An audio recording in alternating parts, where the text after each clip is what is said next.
اچھا یہاں پر جنتی آدمی کو جو ٹاپ قسم کے جنتی ہے اللہ ان کا حساب ہی نہیں لے گا. اللہ کہے گا نکلو آپ جنت میں جاؤ، کوئی حساب کتاب نہیں. کامل ایمان والے، پکے ایمان والے، جن کے اعمال میں، جن کے ایمان میں کسی قسم کی کوئی کوتاہی نہیں ہے، محنت کرنے والا آدمی، اللہ ان کو بغیر حساب کتاب کے آگے بھیج دے گا.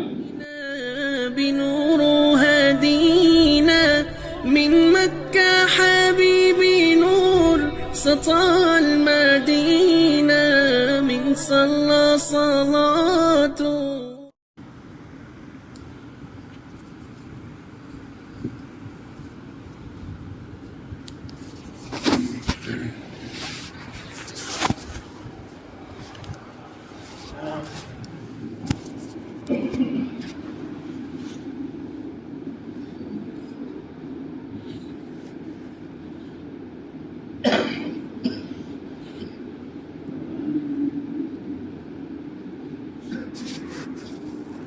بسم الله الرحمن الرحيم. بسم الله والصلاة والسلام على رسول الله صلى الله عليه وسلم. أما بعد فأعوذ بالله من الشيطان الرجيم. بسم الله الرحمن الرحيم. إن الذين آمنوا وعملوا الصالحات كانت لهم جنات الفردوس نزلا خالدين فيها لا يبغون عنها حولا. وقال النبي صلى الله عليه وسلم إنكم لتموتون كما تنامون وتبعثون كما تستيقظون وتحاسبون بما تعملون ثم إنها لجنة أبدا أو لنار أبدا أو كما قال عليه الصلاة والسلام. محترم دوستو، بزرگوں، عزیز ساتھیو، بزرگان دین، جو اصل ٹاپک تھا، اصل ہمارا عنوان تھا، اس کو کافی لمبی مدت ہو گئی. آپ بھی بھول گئے ہوں گے، میں بھی بھول گیا کس عنوان پر ہماری بات چل رہی تھی. بیچ میں بہت ساری جمعہ ہماری خالی چلی گئی. تو چونکہ رجب بھی شروع ہو گیا ہے، اس لیے ارادہ ہے کہ اس عنوان کو ہم مختصر سی بات کر آج ختم کریں. پھر انشاءاللہ رمضان کی فضیلت اور رجب کے مہینے کی فضیلت آئندہ جمعہ سے انشاءاللہ اس پر ہم بات کریں گے. عنوان بہت مختصر تھا کہ ہر بندے کا، ہر انسان کے کام کرنے کے تین ہی وجہ ہوتی ہے: کسی کی محبت میں، کسی کی چیز کی لالچ میں، یا کسی کے خوف کی وجہ سے. اللہ نے انہی تین چیزوں کو مد نظر رکھا اور انہی تین چیزوں کو سامنے رکھ کر اللہ نے بندوں کو اعمال پر ابھارا. اللہ بھی چاہتا ہے کہ بندہ میری محبت میں عمل کرے، لیکن یہ بہت تھوڑے لوگ ہیں، اس لیے اللہ نے پھر جنت کی لالچ دی اور اللہ نے جہنم سے لوگوں کو ڈرایا. اب بندہ اگر اللہ کی محبت میں اتنا عمل کے لیے آگے نہیں آ سکا تو اس کے لیے دوسرا آپشن، دوسری چیز ہے کہ جنت کی لالچ، کہ جتنے اچھے اعمال بندہ دنیا کے اندر کرے گا اس کی اتنی ہی بہتر سے بہتر جنت اللہ آخرت میں تیار کرے گا. بندے کی جنت اس کے اعمال پر ڈیپینڈ ہے. حدیث میں آیا ہے کہ جنت چٹیل میدان ہے اور ہمارے اعمال، ذکر و اذکار، نیک عمل، نماز، صدقہ، زکوٰۃ، روزہ، حج، جتنے بھی اعمال ہیں یہ سب اس کے لیے باغ، باغیچے، پھول، پھل، درخت، یہ اس کی تیاریاں ہیں. تو بات یہ چل رہی تھی کہ جنتی آدمی کی علامتیں کیا ہے، جنتی آدمی کون ہے. اس کی کچھ علامتیں میں نے آپ کو بیان کی تھی. دنیا کے اندر موت کے وقت، قبر میں جانے کے بعد جنتی آدمی کے ساتھ کیا کیا معاملہ اللہ کی طرف سے ہوتا ہے. بندہ جب قبر میں سے قیامت کے دن اٹھے گا تو جنتی آدمی اور جہنمی آدمی اس کا فرق قیامت کے دن واضح ہوگا. جہنمی آدمی ہائے واویلا کرتا ہوا کھڑا ہوگا، افسوس، اپنے کفن سے، اپنے بدن سے مٹی جھاڑتا ہوا ہائے واویلا، چیختا چلاتا کھڑا ہوگا، ہائے ہمیں کس نے کھڑا کر دیا، ہمیں اپنے قبروں سے کس نے اٹھا دیا. اور جنتی آدمی بڑے اطمینان، بڑے پرسکون کے ساتھ کھڑا ہوگا. اب یہاں سے دونوں کا فرق آگے تک جنت اور جہنم میں جانے تک ان کا فرق واضح ہے۔ اس کے بعد ہم سب نے سنا ہے کہ اللہ تعالیٰ ایک لمبی مدت تک حساب کتاب شروع نہیں کرے گا، سارے نفسا نفسی کے عالم میں ہوں گے، ہر انسان اپنے گناہوں کے بقدر اپنے پسینوں میں ڈوبا ہوا ہوگا، جس کے جتنے گناہ اتنا اس کا پسینہ، سورج سوا نیزے پر آ گیا ہوگا، اور اللہ ہی جانتا ہے کہ اس کی نوعیت کیا ہوگی۔ اس وقت جو جنتی آدمی ہے، حدیث شریف کے اندر آیا ہے، بہت سارے مختلف حدیثوں کے اندر مختلف جنتیوں کی علامت بیان کی ہے۔ ایک موقع پر اللہ کے رسول صلی اللہ علیہ وسلم نے بیان فرمایا 7 آدمی ایسے ہوں گے، ایسے ہولناک والے مقام پر، ایسے ماحول کے اندر اللہ کے عرش کے سائے کے اندر مزے اڑا رہے ہوں گے۔ کوئی سایہ نہیں ہے، وہاں کوئی درخت نہیں ہے، وہاں کوئی گھر نہیں ہے، وہاں کوئی جھپڑی نہیں ہے، وہاں کوئی ٹینٹ نہیں ہے، کسی چیز کا بھی سوئی کے نوک کے برابر بھی کسی چیز کا سایہ نہیں ہوگا جہاں پر بندہ سایہ حاصل کر سکے سوائے اللہ کے عرش کے، اللہ کی کرسی کے سائے کے علاوہ کوئی سایہ نہیں ہوگا۔ ایک حدیث میں آیا ہے 7 قسم کے لوگ۔ عادل بادشاہ، بادشاہ سے مراد وہ بادشاہ جو پورے ملک کے اوپر بادشاہت کرتا ہے۔ ایک وہ حاکم جو کسی گاؤں کا حاکم ہو، کسی پنچایت کا حاکم ہو، اس کو بھی حاکم کے اندر شمار کیا جائے گا۔ اگر وہ اچھے کام کرتا ہے تو اس کے لیے جنت کی ٹاپ بھی ملے گی، لیکن یہ آدمی حالات میں بھی اتنا ہی کہ تھوڑی سی چوک ہو جائے گی، اس لیے کہ امت کا مال ہے، امت کا پیسہ ہے، امت کی ذمہ داری ہے، تھوڑا سا آگے پیچھے کرے گا، اس کی پکڑ بھی اتنی سخت ہے۔ تو ایک آدمی عادل بادشاہ جو اللہ کے عرش کے سائے میں ہوگا۔ دوسرا وہ نوجوان جس کو نوجوانی میں اللہ کی عبادت کی توفیق مل گئی ہو۔ ماشاءاللہ کتنے سارے نوجوان ہیں، جوانی میں جس کو اللہ کی عبادت کی توفیق مل گئی وہ اللہ کے عرش کے سائے میں ہوگا۔ تیسرا وہ آدمی، چلو بھائی آدمی جو بوڑھا ہے وہ کہے گا بھائی جوانوں کی تو ہو گئی تعریف، بوڑھوں کا کیا، کیونکہ وہ آدمی، اس میں کوئی قید نہیں، جوان بوڑھا بچہ کوئی قید نہیں ہے، جس کا دل مسجد میں اٹکا ہوا ہے۔ کب اذان ہو جائے مسجد میں پہنچوں، کب اذان ہو جائے مسجد میں پہنچوں، ایسا آدمی اللہ کے عرش کے سائے میں ہے۔ یہ تو ہر ایک آدمی کر سکتا ہے، 15 سال سے لے کر 65 سال کا آدمی بھی یہ عمل کر سکتا ہے کہ اس کا دل مسجد پر اٹکوا دے۔ کب ایسا موقع ملے کہ مسجد نہ آ جاؤ، اس کو کہتے ہیں کہ اس کا دل مسجد میں اٹکا۔ پھر وہ آدمی جو اللہ کی محبت کے ساتھ کسی سے ملتا ہے، اللہ کی محبت کے ساتھ کسی سے جدا ہوتا ہے، ملاقات بھی اللہ کی محبت سے اور جدائی بھی اللہ کی محبت سے، اپنی ذاتی غرض کسی سے نہیں۔ جیسا آدمی ہم گشت میں جاتے ہیں، ملاقات میں جاتے ہیں، بھائی کس لیے جاتے ہیں؟ چندہ لینے کے لیے؟ کس لیے جا رہے ہیں؟ بھائی ووٹ لینے کے لیے نہیں، سوائے اللہ کی محبت کے اور کوئی غرض نہیں ہوتی ہے کہ بھائی ان سے ملاقات کریں، ان سے دین کی 2-4 باتیں کریں۔ یہ اللہ کی محبت ہے، اس لیے بازار گشت میں یہ حدیث سنائی جاتی ہے کہ ملاقات بھی اللہ کی محبت میں اور جدائی بھی اللہ کی محبت میں، وہ آدمی اللہ کے عرش کے سائے میں ہوگا۔ ایک وہ آدمی جس کو نوجوان عورت، خوبصورت عورت، خاندان والی عورت جس کو بلا رہی ہے، اللہ کے خوف سے وہ انکار کر دے، اللہ کے عرش کے سائے کے اندر وہ کل قیامت میں ہوگا۔ 7 قسم کے لوگ، یہ اللہ کے عرش میں دوسری اور بھی حدیث کے اندر اور بھی لوگوں کو شمار کیا ہے، لیکن مختصر یہ کہ جنتی آدمی میں اگر ہم دوسری حدیثوں کو بھی نہ لیں، ان میں سے کوئی ایک صفت اپنی زندگی میں لے لیں کہ میرا بھی نمبر اس عرش کے سائے کے اندر ہو۔ 50,000 دن کے برابر قیامت کا وہ دن ہوگا۔ کتنے دن؟ 50,000 سال۔ انسان شمار نہیں کر سکتا، 50,000 سال کے برابر وہ ایک دن ہوگا۔ سوچو کہ وہ آدمی جس پہ گلے تک پسینہ ہوگا اپنے گناہوں کی وجہ سے، اس کی ایک منٹ کتنی تکلیف سے گزرے گی، اور وہ آدمی جو اللہ کے عرش کے سائے کے اندر ہوگا، اس کی پورے 50,000 سال کا جو وقت ہے وہ کھیلتے کودتے گزر جائے گا، پتہ بھی نہیں چلے گا اس کو، اس لیے وہ اتنے راحت کے آرام ہے، اور ساری اللہ چیزیں میسر کرا دیا اسے، جس کو اس کو وقت گزارنے کے لیے اس کے لیے آسانی ہو جائے گا۔ تو ہم چاہتے ہیں کہ ہم بھی کل قیامت میں اللہ کے عرش کے سائے کے اندر ہوں، تو ہمیں چاہیے کہ ان 7 آدمیوں میں سے کسی ایک صفت والے ہم بن جائیں۔ اگر نوجوان ہیں، نوجوانی کی عبادت کر دیں، تو جنتی آدمی اللہ کے عرش کے سائے میں، کسی اور کس کا سایہ ہے؟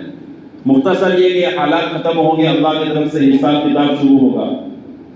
کتابوں میں لکھا ہے ہر ایک بندے کے پاس 3 چوپڑے ہوں گے، 3 فائل ہوگی، ایک فائل اس کی نیکیوں کی، ایک فائل اس کے گناہوں کی، اور ایک فائل اللہ کی نعمتوں کی۔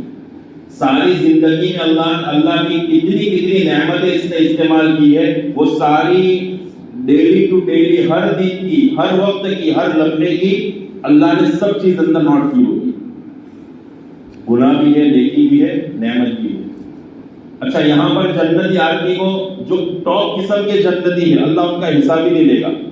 اللہ کہے گا نکلو آپ جنت میں جاؤ، کوئی حساب کتاب نہیں۔ کامل ایمان والے، پکے ایمان والے، جن کے اعمال میں، جن کے ایمان میں کسی قسم کی کوئی کوتاہی نہیں ہے، محنت کرنے والا آدمی، اللہ ان کو بغیر حساب کتاب کے آگے بھیج دے گا۔ دوسرے نمبر کے آدمی جنتی وہ ہوں گے کہ جن کا حساب تو ہوگا لیکن پردے کے اندر اور صرف چوپڑوں کو پلٹا دیا جائے گا۔ جیسے ہم سرسری کوئی چیز دیکھتے ہیں نا، ایسا پڑھتے نہیں ہے، ایسا ہی کیا کہ صفحے پلٹا دیے۔ پڑھنا مقصود نہیں ہے، صرف اس کو کھول کر دیکھنا مقصود ہے۔ تو یہ آدمی بھی بچ گیا، یہ جنتی بھی آسانی کے ساتھ، اس لیے کہ اس کا حساب نہیں ہے، صرف پلٹا دیا گیا۔ باہر والوں کو ایسا لگے گا جو کائنات پڑھی ہے کہ اس کا اندر حساب چل رہا ہے، حالانکہ اندر حساب نہیں ہو رہا ہے، صرف اس کے صفحے پلٹائے جا رہے ہیں۔ چلو ٹھیک ہے نکلو، وہ بھی نکل گیا۔ اللہ جس کا حساب لینے پر آ جائے، کتابوں کے اندر لکھا ہے اللہ کی نعمتوں کے جو دفتر ہے، جو چوپڑے، اس میں سے چھوٹی سی نعمت ہوگی، ادنا سی نعمت، ہم اس کی مثال لے لو کہ ایک پانی کا گھونٹ، اس کی کوئی حیثیت نہیں ہے۔ زندگی پر ہم پیتے آ رہے، کبھی گھونٹ پیتے ہوئے یہ بھی تصور نہیں کیا کہ یہ پانی اللہ کی نعمت ہے، کبھی نہیں کیا۔ تو یہ ادنا سی نعمت ہے، اللہ اس نعمت کو کہے گا کہ تیرا بدلہ بندے کے نیک اعمال کے چوپڑے میں جہاں سے ملتا ہو وہاں سے لے لے۔ اللہ خود اس نعمت کو حکم دے گا، یہ اللہ ہی جانتا ہے وہاں کیا محشر ہوگا۔ تو وہ چھوٹی سی نعمت جائے گی اس بندے کے نیک اعمال کے چوپڑوں میں سے، ساری نیکیاں لے لے گی اور کہے گی کہ اللہ اس میری یہ پانی کے گھونٹ کی نعمت کا بدلہ، اس کی ساری نیکیاں میں نے لے لی، پھر بھی ابھی پورا نہیں ہوا ہے، ابھی تو میرا حق اس نے ادا ہی نہیں کیا۔ اور کیا ہے، اللہ کی نعمتوں میں سب سے چھوٹی نعمت ہے ابھی تو زندگی، ابھی تو ساری زندگی کا کھانا، ایک ایک لقمہ، سونا، اٹھنا، آسانی کے ساتھ بیت الخلا ہو جانا، آسانی کے ساتھ اپنے گلے سے کوئی، اتنی ساری نعمتیں ہیں، ان سب کو سائڈ پہ رکھو۔ ایک پانی کا گھونٹ ہے، اللہ کی نیکیوں کے دفتر کے پاس جائے گی، سارے نیکی کے دفتر کو لے لے گی، پھر بھی اللہ سے کہے گی کہ ابھی اس نے میرا حق ہی ادا نہیں کیا۔ یہ آدمی پکڑا جائے گا۔ حضرت عائشہ رضی اللہ تعالیٰ عنہ کا قول ہے کہ جس کا حساب شروع کر دیا اللہ نے، سمجھو کہ اس کی پکڑ تھے۔ جس کا حساب کتاب اللہ شروع کر دے گا، گنتی، چلو بتاؤ اس کے بدلے میں کیا، کیونکہ وہ پکڑا گیا، اب اس کے لیے جہنم سے۔ اس لیے دعاؤں کے اندر ہمارے بڑے کہتے ہیں خاص سے دعا کرے کہ اللہ ہمارا حساب آسان فرما۔ حساب یسیر اسی کو کہا ہے۔ کیا مطلب اس کا؟ کہ اللہ صرف چوپڑے پلٹا دے گے، اللہ دیکھے گی، اللہ صرف چوپڑے پلٹا دے گے۔ اللہ سے ایسی دعائیں کیا کرے، ورنہ جس کا حساب شروع ہو گیا سمجھا وہ مر گیا، اس کی پکڑ پہ۔ اتنا تو غور کرے کہ ایک پانی کے گھونٹ کے بدلے میں ساری زندگی کی نیکیوں کے چوپڑے وہ ہضم کر جائے گی، وہ ایک پانی کے گھونٹ کا حساب نہیں لے سکے گا، ابھی تو اس کے ساری نعمتیں باقی ہیں۔ تو اللہ سے دعا کرے اور اعمال وہ کرے کہ اللہ تعالیٰ جس دن حساب کتاب ہو اس دن ہمارا حساب اللہ آسان حساب ہے، حساب یسیر اللہ ہے۔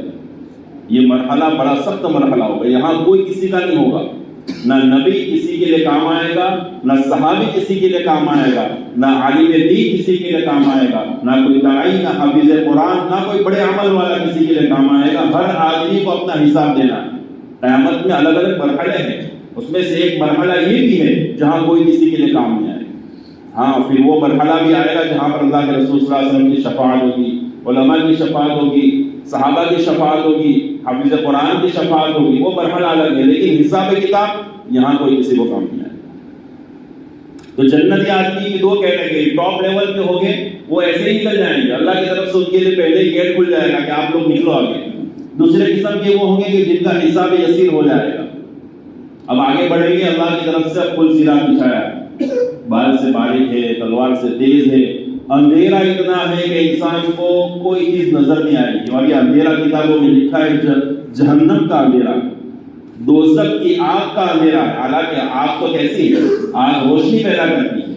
جہاں آگ سلگاؤ وہاں کیا ہوتا ہے؟ روشنی ہو جاتی ہے. لیکن جہنم کی آگ روشنی والی آگ نہیں ہے. جہنم کی آگ خود کالی ہے، خود کالی آگ ہے. تو وہ روشنی پیدا نہیں کرے گی، وہ اندھیرا پیدا کرے گی. پل صراط کے اوپر اندھیرا ہے، گھوپ اندھیرا، انسان کو کوئی چیز نظر نہیں آئے گی. اب یہاں پر بھی جو جنتی ہے، جو اعمال والے ہیں، جو دنیا کے اندر جنت کی لالچ کے اندر عمل کرنے والے ہیں، ان کی بھی اللہ نے کیٹیگریاں بنائی ہیں کہ نبی کیسے گزر جائیں گے. جیسے انسان بجلی کا بلب جلاتا ہے، پلک جھپک دے، ادھر سوئچ پاڑی دی کہ اس طرف اس کی بجلی کا بلب جل گیا، ویسے نبی اس پر سے گزر جائے گا. دوسرے نمبر کی کیٹیگری جو صحابہ ہیں، اولیاء ہیں، اللہ کے نیک بندے ہیں، وہ تیز ہوا کی طرح، جیسے تیز ہوا کا جھونکا چلتا ہے، ویسے پل صراط کے اوپر سے گزر جائیں گے. اس کے بعد کے درجے والے ہیں کہ تیز رفتار سواری اتنی اسپیڈ کے ساتھ گزرے گی. اس کے بعد کہ کوئی گھوڑے کی سواری ہے، اتنی رفتار کے ساتھ گزرے گا. اس کے بعد اب کیٹیگری جیسے جیسے اعمال ہیں دنیا کے اندر، جیسے جیسے کوتاہی ہے ویسے اس کو وہاں پر وہ درجہ ملے گا. کچھ لوگ ایسے بھی ہوں گے گرتے پڑتے، کیونکہ جتنے اس کے گناہ ہوں گے نا، اس کے گناہوں کے بدلے میں اللہ نے پل صراط کے دائیں اور بائیں جانب میں کڑے لگائے ہیں. جیسے کڑے ہوتے ہیں انسان کو کسی چیز کو آپ ہینگ کر دو تو کھینچ لیتا ہے، تو ویسے جہنم کی دونوں طرف اللہ اس کے گناہوں کے بقدر اس کے اوپر سائڈ میں کڑے لگائے ہیں. اگر گناہ بہت زیادہ ہے، 50% سے گناہ زیادہ ہے، گناہوں والا پلڑا زیادہ ہے اس کا، تو اب کیا ہوگا؟ کیونکہ اس کو گزرنے نہیں دیا جائے. اس کا ہاتھ کٹ رہا ہے، اس کا پیر کٹ رہا ہے، وہ گر رہا ہے، پڑ رہا ہے. پل صراط کا راستہ پار کرنے سے پہلے وہ جہنم میں گرا دیا جائے گا. اللہ سے دعا کرے کہ اللہ تعالیٰ گرتے پڑتے کیسے بھی اللہ پل صراط ہمیں پار کروا دے. اللہ سے آسانی مانگے گا، اللہ چاہے گدھے کے اوپر بٹھا کر ہی لیکن ہمیں پار کروا دیے. اعمال ایسے ہی کہ اللہ سے گدھا بھی مانگے ہم، لیکن اللہ سے دعا ضرور کر سکتے ہیں کہ اللہ ہمیں پل صراط کا راستہ آسانی کے ساتھ نیک بندوں کو جس طرح تو گزروائے گا ویسے ہمارا راستہ گزروائے گا. ابھی ایک کتاب پڑھی، اس کے اندر لکھا ہے کہ 7 درجے ہیں پل صراط کے، الگ الگ 7 پل صراط. ہر عمل کا ایک الگ پل صراط ہے. جیسے ایک پل بنا ہوا ہے، وہاں انٹر ہونے سے پوچھا جائے گا کہ بھائی آپ کی نماز، مثال کے طور پر آپ کی نمازیں کیسی ہیں؟ بھائی نماز ٹاپ لیول کی ہے، اچھی نماز پڑھتا تھا، تو وہاں یہ آدمی آسانی کے ساتھ پار ہو جائے گا. لیکن دوسرا درجہ کہ بھائی تیرا لوگوں کے ساتھ معاملہ کیسا تھا، اس میں اگر گڑبڑی ہے تو اس پل صراط کو پکڑا جائے گا. اور میں نے دیکھا صرف 2 ہی عمل ایسے تھے جو عبادت کی لائن سے تھے، 5 اعمال معاملات کی لائن سے تھے. 2 عمل، ایک نماز اور ایک صدقہ، اس کے متعلق پوچھا جائے گا. باقی 5 اعمال وہ معاملات کی لائن سے. اڑوس پڑوس کا کیا حال تھا، اپنی لین دین میں، حرام حلال میں. تو 7 درجے ہیں پل صراط کے، اس میں سے 5 درجے تو اعمال پر پوچھ تاچھ ہوگی. اور اعمال معاملات میں سب سے زیادہ کمزور ہے تو مسلمان. اللہ ہماری حفاظت فرمائے. یہاں سے بھی جنتی آدمی، جنت کا یہ راستہ ہے پل صراط کا، بالکل آسانی کے ساتھ، جیسے میں نے بتایا کہ کیٹیگری کے ساتھ درجات کے اعتبار سے ان کو گزار دیا جائے گا. جہنمی ہوگا اس کو نیچے پھینک دیا جائے گا. اس کے بعد جنتی آدمی جنت کے دروازے پر پہنچ گئے. جتنے جہنمی ہوں گے ان کے حساب سے اللہ ان کو جہنم میں بھیج دے گا. اور جہنم ایسے ہی ہم سمجھتے جہنم کیا ہے، بھائی 2-4 تھپڑ مارے گا اللہ فرشتوں کے ذریعے سے اور پھر نکال دے گا. نہیں، ایک مرتبہ اگر آدمی جہنم میں داخل ہو گیا، ایسی اس کی مختاری مسعود صاحب کہتے ہیں کہ طبیعت کے ساتھ اس کی کٹائی ہوگی. اللہ ہماری حفاظت فرمائے. طبیعت کے ساتھ اس کی پٹائی ہوگی. ہم بہرحال سنتے رہتے ہیں کہ جہنم کے احوال کیا ہے. اتنے زبردست احوال ہے کہ انسان موت موت موت پکارے گا، اس کو موت نہیں آئے گی. وہ اللہ سے کہے گا، قرآن شریف میں اللہ بیان فرماتا ہے، اللہ سے کہے گا کہ اللہ مجھے میرا قصہ ختم کر دے، مجھے مار دے، اللہ مجھے مار دے، میرا مرڈر ہو جائے، میں مر جاؤں یہاں پر، لیکن میں اب یہ برداشت نہیں کر سکتا. ایسی دعائیں کرے گا. لیکن ہم سب جانتے ہیں کہ نہ جنت میں جانے کے بعد کسی جنتی کو موت آئے گی، نہ جہنم میں جانے کے بعد کسی جہنمی کو موت آئے گی. جنت کے دروازے پر جنتی پہنچ گیا ہے، وہاں پر اسے پانی پلایا جائے گا. ایسا پانی ہوگا ساری اندر کی گندگیاں خلاص، اس کا کبر نکل جائے گا، اس کی عداوت نکل جائے گی، حسد نکل جائے گا، تکبر نکل جائے گا، ریا، جتنی اندر کا بگاڑ ہے اس پانی کی برکت سے صاف. وہاں پر اسے انعامات ملیں گے. اللہ کی طرف سے اعلان ہوگا کہ بندہ تو دنیا کے اندر چاہتا تھا کہ میں ہمیشہ زندہ رہوں، لیکن تجھے موت آ گئی، یہ تمنا تیری آج یہاں پوری ہو گئی. ہمیشہ کی زندگی تجھے مبارک ہو، تجھے کبھی موت نہیں آئے گی. اچھا زندگی مل گئی لیکن بڑھاپے سے انسان ڈرتا ہے. اللہ کہے گا ہمیشہ کی تجھے جوانی مبارک، تجھے کبھی بڑھاپا نہیں آئے گا. اچھا جوانی مل گئی لیکن ہاتھ میں کچھ نہ ہو، غریب آدمی جوان بھی ہو تو عیاشی نہیں کر سکتا. اللہ کہے گا ہمیشہ کی تجھے بادشاہ مبارک کو، ہمیشہ بادشاہ رہے گا. ہر جنتی اپنی جنت کا بادشاہ ہوگا، ہر جنتی اپنی جنت کا بادشاہ ہوگا. اللہ اسے جوانی بھی دے گا، زندگی بھی دے گا اور بادشاہت بھی دے گا. اور جنت میں جانے کے بعد اس کے احوال ہم سب جانتے ہیں. بہت سارے مرتبہ اس کا مذاکرہ ہوا، کبھی انشاءاللہ آگے اس کا مذاکرہ کریں گے. تو یہ جنت، اللہ جنت کی لالچ دے رہا ہے. اللہ کرے کہ ہم اس لالچ میں آویں اور اللہ کے بتائے ہوئے اعمال پر عمل کریں. تھوڑی سی زندگی ہے، 4 دن کی زندگی ہے، اس کو اچھی طرح گزار لے، تھوڑا سا صبر کرے. جن چیزوں کا بندہ دنیا کے اندر صبر کرے گا، اللہ وہی چیز بہتر سے بہتر بنا کر اسے جنت میں دے دے گا. اللہ کرے ہمیں اللہ کی جنت سمجھ میں آئے اور موت سے پہلے ہم ایسے اعمال کر لیں تاکہ یہ سارے مراحل ہیں ہمارے آسانی اور عافیت کے ساتھ. اور اللہ کی طرف سے، اللہ کے رسول صلی اللہ علیہ وسلم کی طرف سے ہمیں حکم ہے جب بھی مانگو جنت الفردوس مانگو. اللہ ہم تمام کو جنت الفردوس میں مقام